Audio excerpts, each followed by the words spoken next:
McLaren has been accused of using an illegal trick after Lando Norris stole pole position in Hungary by just 12 thousandths of a second. A secret upgrade, a suspicious advantage, an FIA investigation, and a possible threat to Norris's first pole of the season. But there is one explosive problem with that story. No verified evidence confirms that McLaren was caught cheating. No illegal component has been identified. And no special FIA investigation into Norris's car has been confirmed. So why did the accusation spread so quickly? Because McLaren arrived with a major upgrade package, Norris suddenly produced a lap of 1 minute, 17.207 seconds, and Lewis Hamilton missed pole by less time than it takes the human eye to react. Then routine post-qualifying inspections were transformed into something far more dramatic. But while the alleged McLaren investigation appears unsupported, the FIA did open 2 real investigations after qualifying. One involved Lewis Hamilton. The other involved Kimi Antonelli.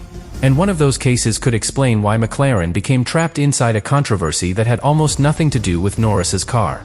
Subscribe to the channel, because the truth behind this supposed illegal trick is far more surprising than the headline. The first thing you need to understand is that Norris did not take pole by dominating the session. He took it by 12 thousandths of a second. That is the entire gap between first and second. 1 minute, 17.207 seconds for Norris. And Lewis Hamilton was only 12 thousandths behind. That margin is so small that almost anything can decide it. One slightly cleaner corner. One better exit. One tire reaching the perfect temperature at exactly the right moment. One tiny correction that never had to be made. That is why the result immediately attracted attention. Because when a team arrives with upgrades, suddenly finds extra performance, and wins pole by almost nothing, people start looking for an explanation. And McLaren had brought a new package for the MCL40. That part is real. The new package was linked to Norris's jump in performance during the Hungarian weekend. But here is where the story begins to split into 2 completely different versions. The first version is dramatic. McLaren found a hidden trick. The FIA noticed something suspicious. Norris's pole was suddenly under threat. The second version is less sensational, but much more important. McLaren improved the car legally, Norris produced an almost perfect lap, and routine technical checks were turned into something they were not. That difference matters. Because every Formula 1 car goes through inspection. The cars are weighed. Their dimensions can be checked. Officials can verify that components meet the regulations. That process happens as part of normal competition. It does not automatically mean a team has been accused of cheating. Think of it like airport security. Your bag is scanned. Your identity is checked. You may be asked to open something. That does not mean you have been caught committing a crime. It means the same process is being applied to everyone. Formula 1 scrutineering works on the same basic principle. The fastest car is checked. The slowest car can be checked. The pole sitter is not exempt. And being inspected is not the same as being investigated. That sounds like a small difference. It is not. An inspection is routine. An investigation usually means officials are examining a specific suspected breach. A confirmed illegality means the rules were actually broken. Those are 3 different stages. But when the words are blurred together, a normal check can suddenly sound like proof of cheating. And that is exactly how rumors gain power. McLaren is checked after qualifying. That becomes McLaren is under scrutiny. Then it becomes the FIA is investigating McLaren. Then, before any evidence appears, the final version arrives. McLaren was caught using an illegal trick. But according to the verified source material, that final claim is not supported. No illegal component was identified. No irregularity linked to Norris's car was confirmed. No special investigation into the legality of the McLaren was verified. And there was no confirmed threat that Norris would lose pole position. That does not mean there was nothing interesting about the car. Quite the opposite. The upgrade package may have been one of the most important parts of the entire weekend. Because McLaren did not need to find half a second. It only needed to find enough. 12 thousandths. That is what makes modern Formula 1 so difficult to understand from the outside. A car does not need to become dramatically faster to change the result. It only needs to become slightly better in the right places. A little more stable under braking. A little more responsive when the driver turns. A little cleaner through the middle of the corner. A little stronger when the driver accelerates. None of those gains may look spectacular. But when they are added together, they can move a driver from second to first. Imagine a runner changing shoes before a final sprint. The new shoes do not make the runner superhuman. They do not create new muscles. They simply allow the runner to use more of the speed that was already there. That may be what McLaren's package did for Norris. It may have helped him use the car more confidently. It may have reduced tiny movements that cost time. It may have made 1 or 2 corners feel more natural. The source does not identify one specific part as the reason. So no one can honestly claim that one secret device created the pole. But the overall package was connected to the performance gain. And when the winning margin is only 12 thousandths, a small improvement can look like a revolution. That is the first major clue. The result was not suspicious because McLaren was massively faster. The result looked suspicious because McLaren was barely faster. Norris did not crush Hamilton. He escaped him. And that creates a completely different kind of pressure. If the gap had been half a second, people might have said McLaren was simply dominant. But 12 thousandths feels unfinished. It feels like there must be another explanation. It makes people search for hidden details. And that is where the illegal trick narrative becomes so tempting. Because it offers a simple answer. McLaren won because McLaren cheated. But the evidence does not support that answer. The more credible explanation is much harder. McLaren brought improvements. Norris found the lap. Hamilton came incredibly close.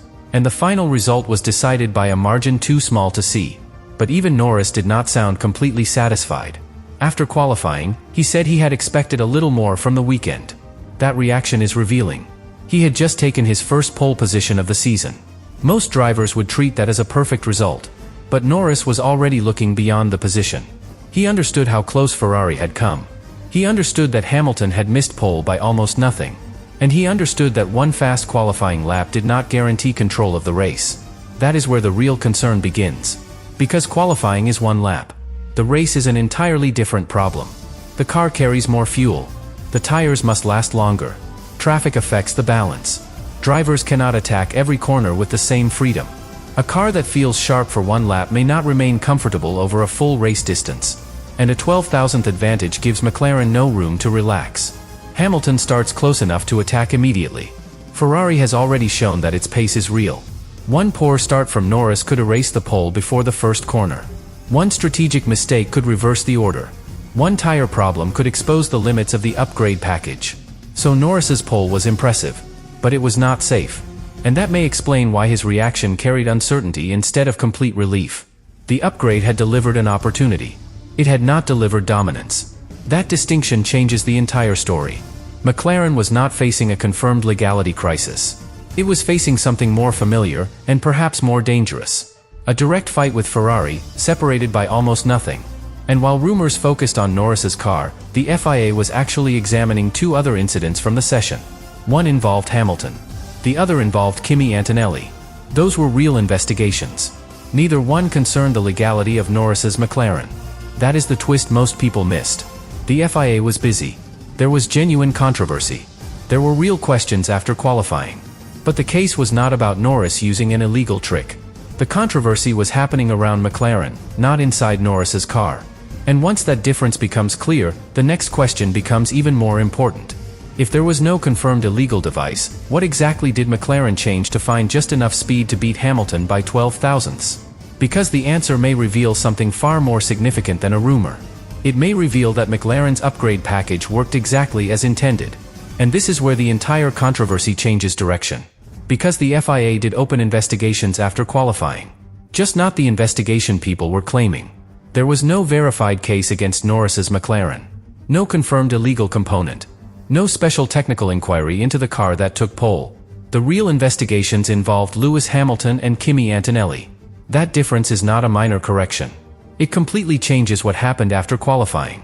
Hamilton was investigated for allegedly obstructing Oscar Piastri at the first corner during the final part of the session. That meant a Ferrari driver was being examined for potentially affecting a McLaren driver. But the McLaren driver involved was Piastri, not Norris. And the issue was not technical legality. It was traffic. In qualifying, traffic can destroy a lap before it properly begins. A driver approaches a corner expecting a clear track. Then another car appears in the wrong place, at the wrong speed, or at the wrong moment. The air becomes disturbed. The racing line becomes compromised. The driver may have to lift, change direction, or abandon the attempt completely. Think of trying to throw a ball through an open doorway. You prepare the movement. You choose the angle. You release at exactly the right moment. Then someone steps into the doorway. Even if you avoid hitting them, the throw is already ruined.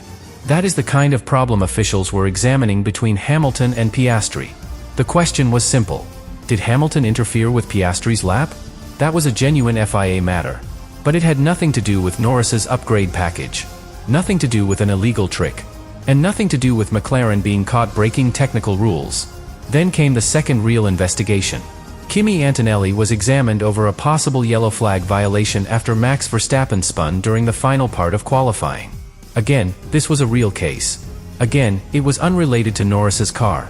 Antonelli had been approaching the area where Verstappen lost control. Yellow flags appeared. And when yellow flags are shown, drivers must respond. They must recognize the danger. They must be prepared to slow. They must prove that they are not continuing as though the track is clear. That is where the FIA's concern came from. Did Antonelli slow enough? Did he react correctly? Did he respect the warning? Those are serious questions because yellow flags are about safety. But once again, none of them involved McLaren's legality.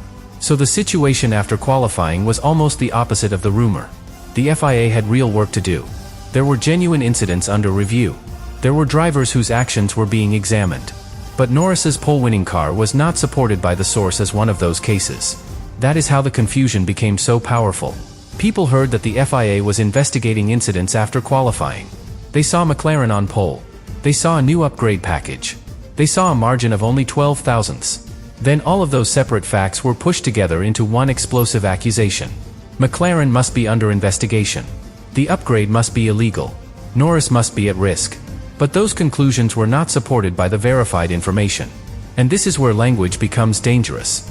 Because one word can completely alter the meaning of a story. Check becomes investigated. Investigated becomes suspected. Suspected becomes caught. And caught becomes guilty. By the time the headline reaches the audience, the routine reality has disappeared. What remains is a dramatic claim that feels believable because it contains pieces of truth. McLaren did bring upgrades. Norris did take pole. The FIA did investigate incidents after qualifying. Those statements are all true. But they do not combine into proof that McLaren used an illegal trick. That final step is where the evidence ends. And the speculation begins. This matters because Formula One fans have seen genuine technical controversies before. They know teams search for every possible advantage. They know engineers study the regulations word by word.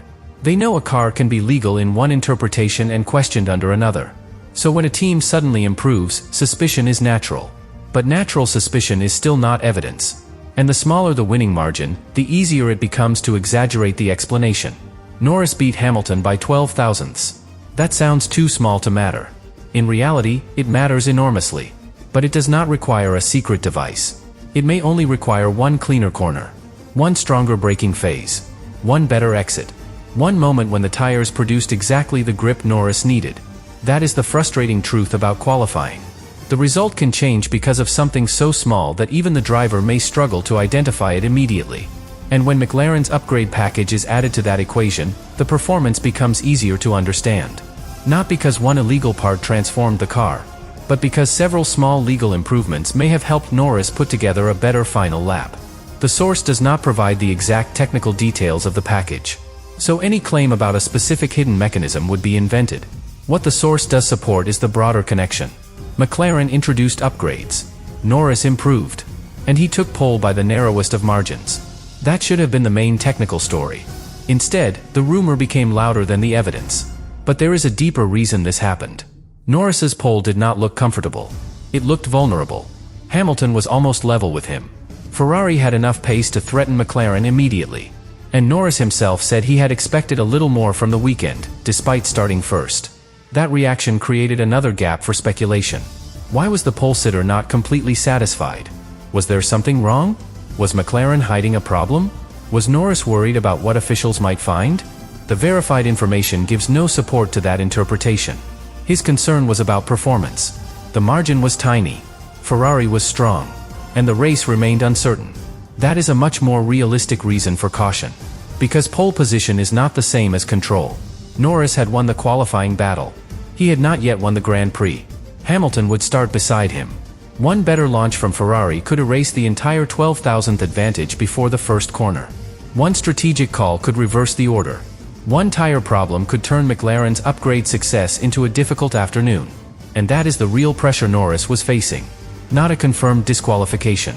Not a proven illegal part. A Ferrari that was close enough to attack immediately. That may sound less explosive than a cheating scandal.